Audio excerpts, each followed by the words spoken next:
आज पुतिन जी जो है वो चाइना पहुंचे हुए, कल पहुंच गए थे, इनफैक्ट वो मंगलवार को पहुंच गए थे। उनका दौरा बड़ा अहम है और उम्मीद करें कि ये दो, शी जिनपिंग और पुतिन, ये कुछ ईरान को समझा लें, कुछ ट्रंप को दबा लें, जैसे भी ये युद्ध खत्म करवाएं अगर, उसमें इनकी बड़ी भूमिका जो है वो हो सकती है। अमेरिका और ईरान के बीच जो जंग चल रही है, क्या ये खत्म होगी? तो पहले अमेरिकी राष्ट्रपति ट्रंप वो चाइना गए थे, आज पुतिन पहुंच गए हैं। ट्रंप ने जो स्टेटमेंट दिया है, पहले मैं आपको दिखाता हूं, फिर हम पुतिन वाली बात करेंगे। ट्रंप दोनों बातें कह रहे हैं कि अभी एक हमला तो होगा, वो मैंने रोका हुआ है, और ये भी कह रहे हैं कि बातचीत भी होगी, वो भी बड़ी जल्दी होगी। ये भी कह रहे हैं कि जंग बड़ी जल्दी खत्म भी होगी और तेल के दाम भी नीचे आ जाएंगे। सब कुछ कैसे होगा, सुनते हैं। We're going to end that war very quickly. They want to make a deal so badly. They're tired of this. Should have happened for 47 years. Somebody should have done something about it, and it's going to happen, and it's going to happen fast. And you're going to see oil prices plummet. They're going to come down. There's so much oil out there. They're going to come plummeting down.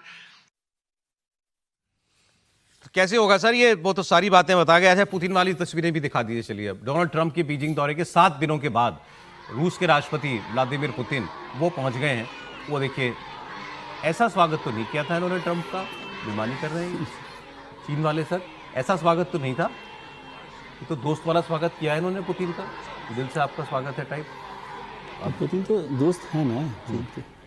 और आप सोचिए ना, ये कोई बहुत, इसको यदि देखा जाए कि ट्रंप के इमीडिएट बाद ये विजिट हो रही है, इसके ही बहुत बड़े मायने हैं। और वो एक रेस्पॉन्स के तौर, मैं इसको ये नहीं कह रहा कि अभी कुछ लोग कह सकते हैं कि ये तो बहुत प्लान था, पिछले साल हो गया था और ये हो गया था, ये ऐसा है नहीं। ये ट्रंप की विजिट का रेस्पॉन्स ही है।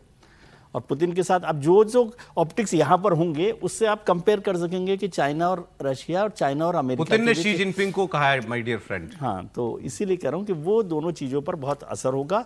और उसका, इस विजिट का और इसके जितने ऑप्टिक्स हैं, वो इस जंग के आगे के जो फ्यूचर है उस पर भी बहुत सारी बातें तय करेंगे। नहीं, ये भी तय कर दिखा रहा है कि जो एक वैश्विक व्यवस्था है, जो अभी विखंडित, जिसको आप मान सकते हैं, उस विखंडित वैश्विक व्यवस्था में किस प्रकार से चीन अपने आप को लेवरेज कर रहा है और राइवल पावर्स जो हैं उसको किस प्रकार से अपने एक फलक्रम के रूप में वो दिखाना चाहता है अपने आप को। मुझे लगता है कि ये इस मीटिंग से तो मुझे यही समझ में ट्रंप क्या कह रहे हैं? रिपोर्टर ने पूछा, how many days does Iran have to come to the table, कितने दिनों में उसको अब समझौता करना पड़ेगा?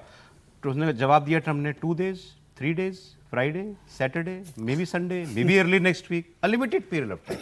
सब लिमिटेड टाइम है, लेकिन मंडे, ट्यूसडे, वेडनेसडे, फ्राइडे, कभी भी बात हो जाएगा। हाँ, how close were you to striking Iran yesterday? आप ईरान पर हमला करने की कितना करीब पहुंच गए थे?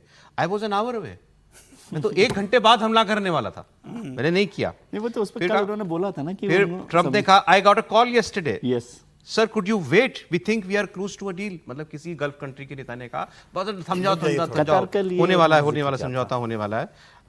फिर we may have to give them another big hit, I am not sure yet.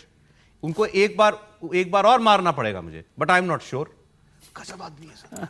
देखिए, 2 चीजें, एक तो जिन फोन कॉल की बात कर रहे हैं, सऊदी अरब और यूएई की तरफ से इंटरवीन करने की बात कही जा रही है जी। लेकिन एक डेवलपमेंट और है कि अमेरिकी संसद में डोनाल्ड ट्रंप की सैन्य शक्तियों को सीमित करने वाला प्रस्ताव पारित हो गया है।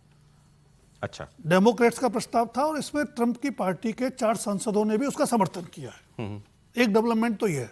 दूसरा, हम बात कर रहे थे पुतिन की चीन यात्रा का। यह सिर्फ अमेरिका और चीन संबंधों जैसा नहीं है। चीन और रशिया के संबंध पिछले कुछ सालों से लगातार बहुत नजदीक हो रहे हैं।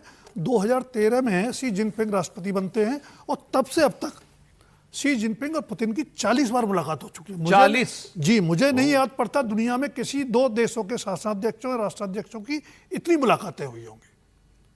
तो उसका दूरगामी असर होगा। और जो ईरान, उन्होंने जो कहा भी है, जो खबरें अभी तक आई हैं, वो ईरान युद्ध को एक तरफा सैन्य कार्रवाई मान रहे हैं, जो वैश्विक स्थिरता को, ऊर्जा सप्लाई को, सबको बाधित कर रही है और युद्ध को जल्द से जल्द खत्म कराने की जरूरत पर जोर दे रहे हैं। राजकुमार जी की बात पर बस एक बात और जोड़ दूं मैं, कि ये एक समय में बहुत बड़ा एक परियोजना चलाई गई थी कि जिसको कहते थे न्यू दिल्ली बीजिंग मॉस्को परियोजना।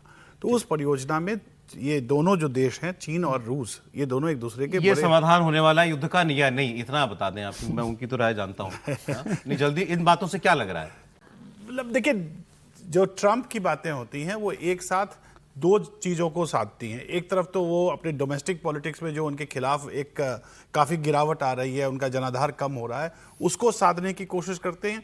दूसरी तरफ वो सोचते हैं कि इस प्रकार से मनोवैज्ञानिक कूटनीति करने से शायद टेबल पर ये मार्केट्स में मैनिपुलेट करते हैं, मार्केट्स को मैनिपुलेट करते हैं, तेल ना बढ़े, बिल्कुल बिल्कुल शेयर मार्केट्स में मांग ना लग जाए। खैर नहीं, देखिए क्या असर होता है इसका।